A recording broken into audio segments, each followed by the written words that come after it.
I agree, and that's why. But if we in different, you always teach your kids not to be the aggressor. Right. Now, in this situation, the scenario is if your kid is getting bullied. Right. Well, you tell them to go through the steps, you know, and you don't want to be no snitch, so to speak. Oh no! But you need to check your situation. You tell your parents. You need to tell your parents. The parents' responsibility at that point is to go to the school, and if need be, you have to drop that kid off, pick that kid up, or make arrangements for that kid to be watched. Can I say something?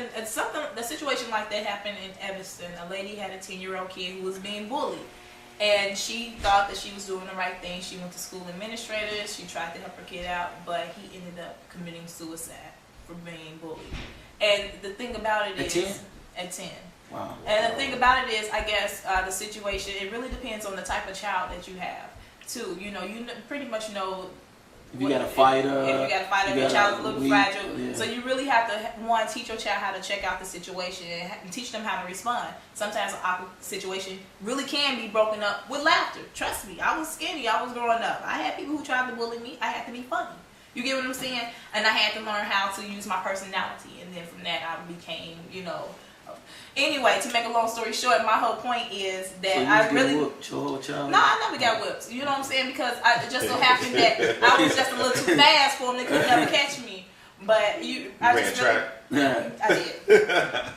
But I just really feel like, you should not teach your child violence. You should teach them how to defend themselves, but you should not because teach them I believe you live by the sword, you will die by the sword. Definitely. And I teach my son that too. More violence, man. It ain't, this is not over, trust me, man. Me at 37 years old, 240 pounds, I still don't go upside people's heads, and I talk my way out of fights.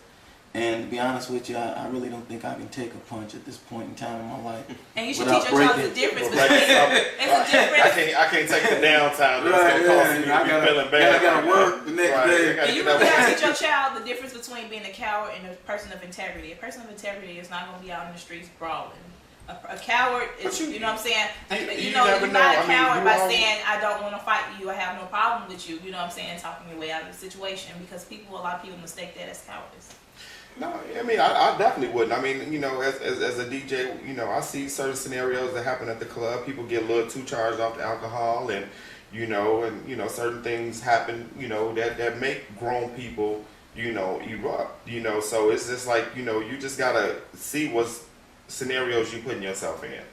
See what's happening. See that they're not patting down nobody in this club. This ain't where I want to be. You know what I'm saying? Because they out there letting any kind of type of person walk through here. Bullets don't have a name. Right, they don't. And when they pull it out and they start shooting, I don't know too many black people that take target practice. Yeah. None whatsoever. So they have no aim. Period. Point blank. So that kind of ruined my Saturday night. No, but I'm saying that goes my party night. But as a kid, you really gotta teach them different scenarios, teach them different things that may happen. And when they progress, when they do gotta defend themselves, don't get kicked in the head. Pick and choose which fight you want to take in life. You know what I'm saying? This fight, ain't gonna get you nowhere. Yeah. So let it go. You say what you want to say. All right, cool. You say what you want to say. I'm not gonna fight you. I ain't into that. And what are we fighting about at 7, 8? 9, 10. What can we possibly be fighting? You pushed me at the lunch line. You got my ball, or kids your lock. I mean, she said that I'm ugly. Right. I mean, what are we fighting about? I tell my child, man, if they hit you one time and you tell, don't nothing happen. Man, you can't keep allowing this to happen. You're gonna have to sit there and do something. Now, if they become 16 and this happens, man, hit them.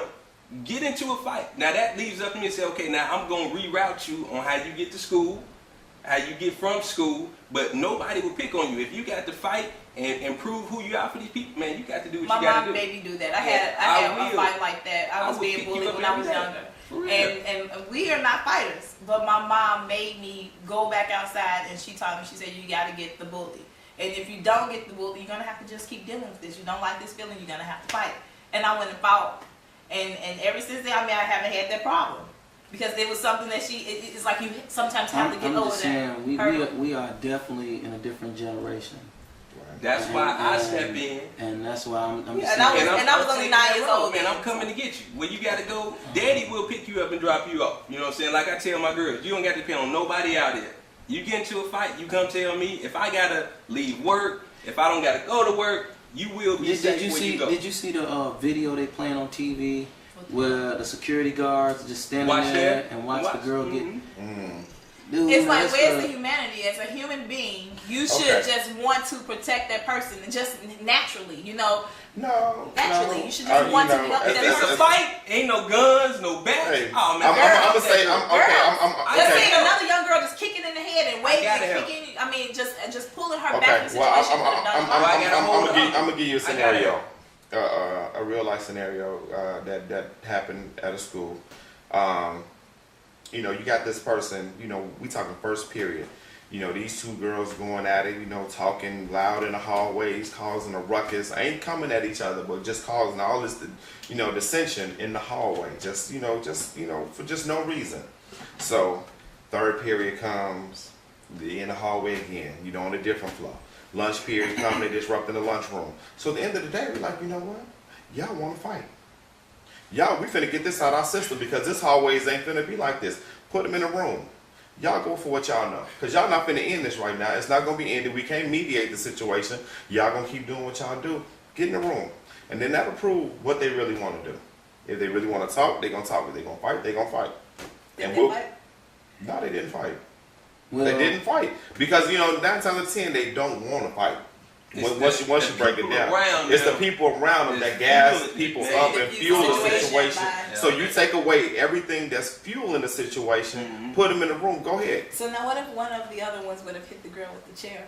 Then We the got situation would have it wouldn't have worked. It was a lawsuit. Everything It'd be you over know, right we now, talking putting the girls in the about room. is everything we talking about is cool until your child come home with the black eyes, or your child come home with the hematomas, or you get that dreadful call telling you that, you know, your child had an altercation first period and he got shot ninth period. You know, everything is cool until you get that call, and then now you're going back over things in your head, you know, and what you taught that child. Because that's many parents have got that call. You know, I should have told him this, or I should have did this. And it's just like, I just believe personally that you don't teach kids to fight. Now you teach them to defend themselves. Now I'm not saying nobody you just sit there and, oh, hit me, you know, like that. I ain't saying that, but I'm saying talk your way out the fight. Be willing to be pushed. Be willing to take even a lick and walk away, as opposed to starting that thing up, because I can guarantee you it's not going to be over with. So be a bigger Yeah, person I in the situation. definitely don't want them to start it. I definitely don't want you to be the antagonizer of any fight. I don't teach my son to do that, you know, with anything. When you got a conflict, you know, with a kid, and you know, my son has a real short temper, and I had one as a child, so I see where it can get you, you know, from my life. So I'm trying to really derail that type of teaching, you know, and try to teach him to, you know, understand. I understand you real competitive, you know, you hate to lose, you're a sore loser. So, you know what I'm saying, learn how to lose gracefully, you know what I'm saying? Learn how to take other criticism that you give out, you know, like we playing the Wii, and, you know, I know I'll beat him, and I'll talk mess to him, just so he can see how it feels when he's winning and he's talking mess to other people. There's going to be people that do the same thing, but you can't take it once you're doing it. So I try to teach both sides of every, you know, scenario, so you can understand you can't do this unless you can take this, you know, because there's going to be people that do this to you that's going to be better at what you're trying to do, you know, and you got to understand how to absorb all of that. Good point. Well, there goes another episode of the Roundtable Chronicles. Please comment on this video, this episode. Let us know your comments. If you have any new comments or topics that you want to discuss, want us to discuss on the show, we'd be more than happy to put that out there. And if also you want to be a guest, just let Stephanie know. Get back to our director, Stephanie James. Stephanie James. Let her know, and you guys can be a guest on up and coming Roundtable Chronicles. So peace out. Toodles.